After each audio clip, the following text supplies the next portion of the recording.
I am Dr. Joseph L. Tait, um, most recently President and CEO of Harlem Commonwealth Council. As the Grand Marshal of this Harlem Holiday Lights 2020, presented by the 125th Street Bid Improvement District, under the dynamic influence of Barbara Askins, I wish you welcome. I am pleased, proud, and honored to have been asked to be the Grand Marshal of this event. I'm really here because of the last 20 years of the leadership of Harlem Commonwealth Council.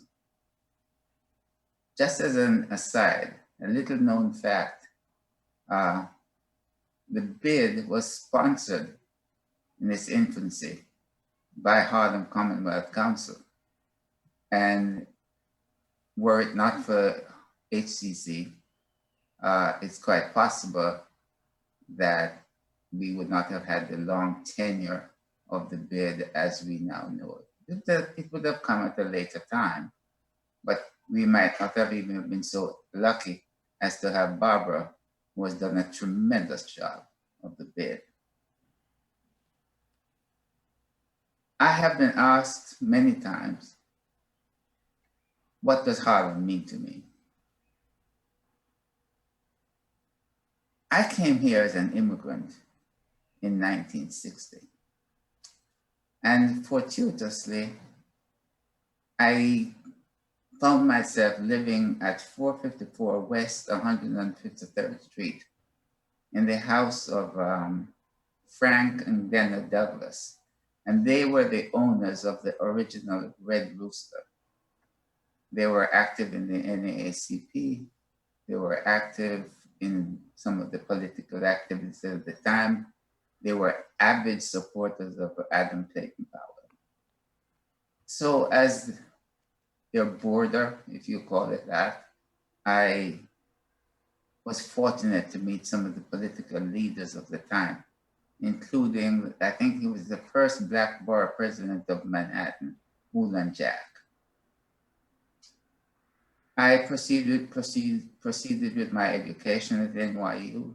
Then I went on to University of Pennsylvania to study veterinary medicine. And I returned to New York in 1968. I had an opportunity to get a well-established practice in Gramercy Park, but I chose to open a practice in Harlem. I was a young man. It really was very difficult, especially since I chose to open it 5 doors from another veterinarian who had been there for 20 odd years. But I did it. Why did I do it? Why did I take that rough road? I did it for 2 reasons. One, I wanted to be an exemplar to the youth of the community that a Black person could choose a profession and get it even in these perilous times. This is the time of civil rights, and when everybody was singing Black was beautiful, because we needed to reaffirm ourselves that we were valuable members of society. The second and most important, well, very important point to me really was Harlem, was home. How did I become involved in politics? I met Fred Samuels when he was running for the Assembly District, and he was running against Mark Southall. It was a losing race, and he then established the Fred Samuels Democratic Club, and where he ran successfully, with which he ran successfully for councilman. I was his campaign treasurer, and I was also his chief fundraiser.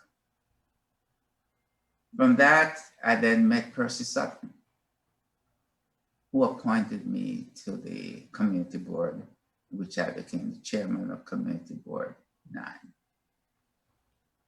I was very helpful.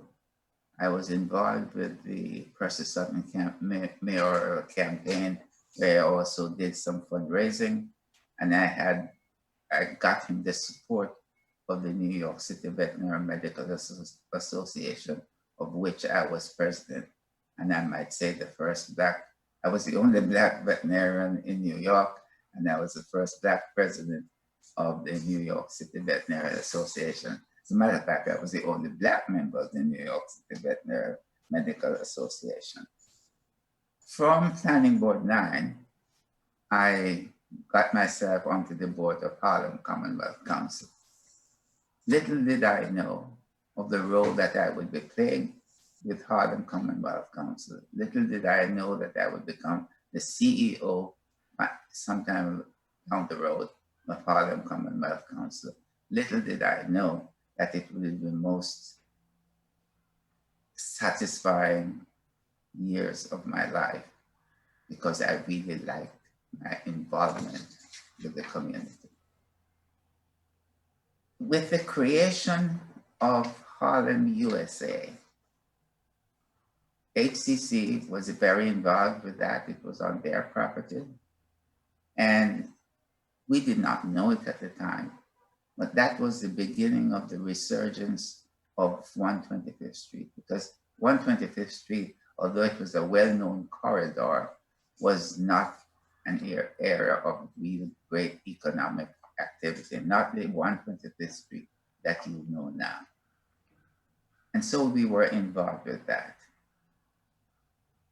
I became CEO of HCC about 20 years ago, and we remade HCC. It was basically a real estate operation. So what we did is we created programs geared towards the needs of the community. We had a basic education program leading for adults, an adult basic education program leading to a GED. We had internship program for young people. We had scholarships for people in the health-related fields. We had after-school programs in 3 schools. We had programs for young people who were in probation. We had programs for young people to prevent them from becoming in probation. We also had education programs for businessmen. We created a fund, the Harlem Entrepreneurial Fund, over a period of years. We invested in loans to business people who could not get these loans conventionally. We invested near $2 million. During the COVID era, the Small Business Associate, the SBA made us a PPE lender, and so that increases our viability to help business people.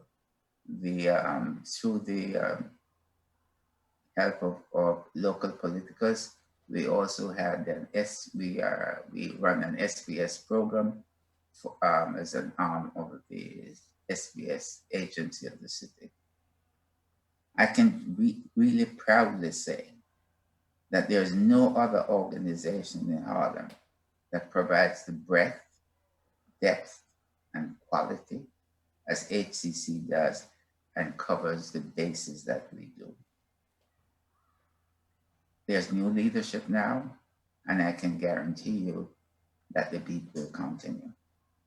So what does this all have to do with our Festival of Lights? The brainchild of Miss Harlem, of Miss Askins, supported by the planning boards 9 and 10, and the borough president and the business people.